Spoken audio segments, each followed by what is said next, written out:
In chapter 7, we're going to discuss rational numbers and irrational numbers. So in this video, we're just going to focus on a rational number. So basically, when you hear the term rational, you want to think of a fraction, okay?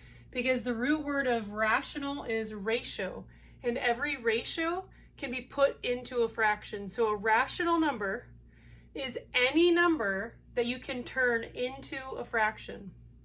So I have a few examples right here, and obviously we have a fraction already. So all fractions are rational numbers. So again, whenever you hear rational, you want to think of a fraction. So you're going to hear that term in math too as well. But when we look at this, we see an integer, -2. Can we turn that into a fraction? Yeah.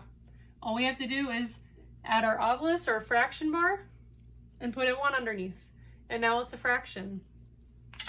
Can we turn a decimal into a fraction? Well, that's what we learned in chapters 5 and 6, is how to turn decimals into fractions and into percents. So percents and decimals are rational numbers. They can be turned into a fraction. And we know how to do that. If we were to turn this into a fraction, it would look like a mixed number of 1 and 1/3. We know that 2/3 is already a fraction, therefore it's rational. And then we have 45, just a whole number, a counting number. And again, that is also rational because, again, all we have to do is add our fraction bar and a 1 underneath, and we've turned it into a fraction. So just a very short video on explaining what a rational number is. So just remember, a rational number is any number that you can turn into a fraction.